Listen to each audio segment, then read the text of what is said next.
Haitian Vodou has its roots in centuries-old West African religions. Over time in the New World, it absorbed Indian and Christian influences. Vodou practitioners believe in one god, but invoke an array of intermediate deities, or loa. They are believed to be able to grant favors or heal the sick. Priests can be male or female and are respected for their knowledge and power to summon the loa.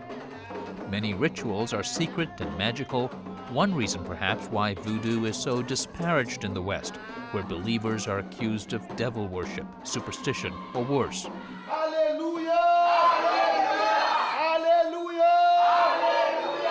Some of the harshest condemnation comes from evangelical Protestant preachers. They sacrifice animals, there is a lot of violence. They eat other people and they kill people. That's the Haitian, the royal palm. Max Beauvoir is one of Haiti's best-known voodoo priests, or Hungans. He says stories abound about voodoo, many made in Hollywood, not Haiti. For example, he says the much-fabled voodoo dolls are not used in Haiti. As for rituals to inflict harm on others, Beauvoir says abuses can be found in all religions. Like the others, voodoo strives for good over evil and nonviolence. Good and God, we feel they are the same words and they are put together into one word. We call him Bon Dieu. And that Bon Dieu only created what is good.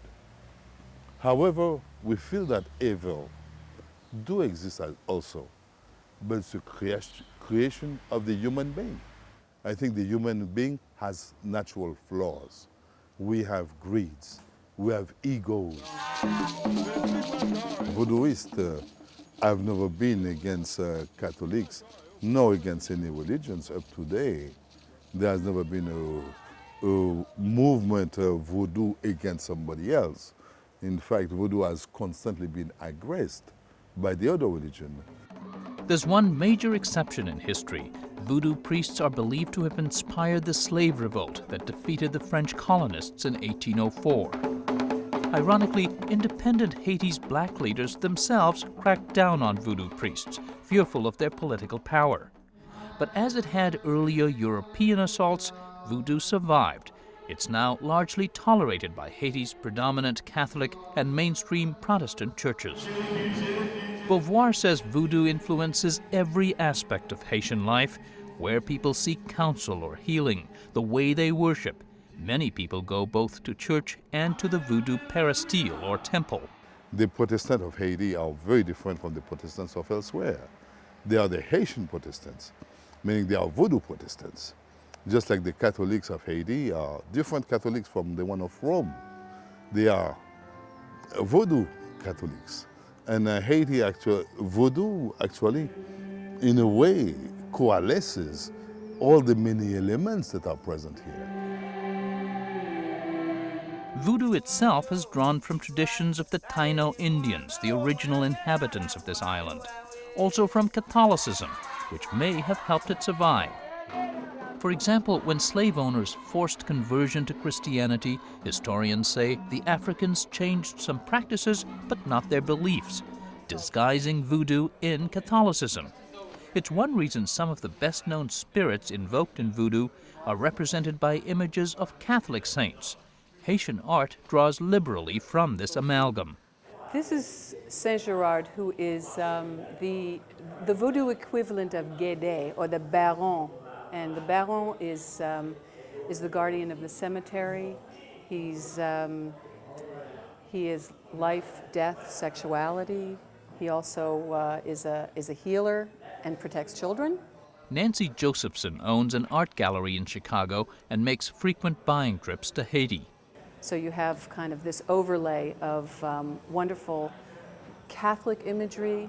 And in Vodou, they take everything. Everything is used. It's wonderful in that way. It's kind of like the ultimate outsider religion, and all are welcome. Everything is welcome in Vodou. The Black Madonna, an image that actually originated in Czestochowa, Poland, is ubiquitous in Haiti, co-opted in Voodoo as Erzulie Dantor. And Erzulie Dantor is a Petro spirit. She's a hotter spirit. She's a market woman, And she's very, very strong, very protective, very maternal, and and those are her attributes. So when you really need that kind of protection, Erzuli Dantor is there to help you. So you've got the hot spirits and you've got the cool spirits. Her sister Erzuli Freda, who is sort of called the goddess of love, is very coquettish, very jealous. She likes perfumes, but if you have a love problem, you go to Erzuli Frida, you go to her sister. Voodoo ceremonies are held frequently, although there's no special Sabbath day. They last for hours. The spirits or Loa are methodically summoned, each with specific rituals, prayers, food, and drink offerings. As in some Christian traditions that invoke saints, spirits in the voodoo pantheon are petitioned for favors. Their arrival is signaled by the mood they bring to the service, possessing some participants who then take on the spirit's hallmark traits. Openly sexual dancing, for example, often manifests Mama Brigitte. She's a tough-talking, hard-drinking deity, but one with strong curative powers. And a Vodou celebration is always a celebration to life. And life starts with sexuality. It's all implicit into there because the dimension of sexuality to us is a very, very important dimension. And it's part of the entire system. The same as death, as a matter of fact. It starts with that and ends up with death and the whole thing in between. Anyone can attend services, but becoming a priest involves a series of initiation ceremonies. At this one, Max Beauvoir invoked the spirit of Aizan. That chair that we see here is the symbolic representation of a spirit, the spirit of peace. And it tends to tell us that peace comes from justice. And this is why we have a kind of a sword in the hand there, meaning that it is from the sword that come up respect and also justice. Many of voodoo's practices are steeped in mystery, off limits to non-initiates. That makes it even more difficult to explain such phenomena as zombies and magic, often associated with voodoo. The secrets could lie in the use of animals that are sacrificed, as well as extracts from plants. I would say that my backyard here includes almost 250 different species of plants that are all medicinal plants. In general, healing in voodoo involves the transfer of energy from other life forms. But it's nothing miraculous about it. It's simply that everything living has a life force, that life energy. And that life energy can be taken from the leaf by you and can be given to someone, and that person immediately, when receive it, will feel much better. After that life force has been harnessed in some spiritual way, though, right? I mean, Well, I can't just pluck something off a tree. That is correct. I think you're correct. You're right. Okay. The approach is extremely important, by all means.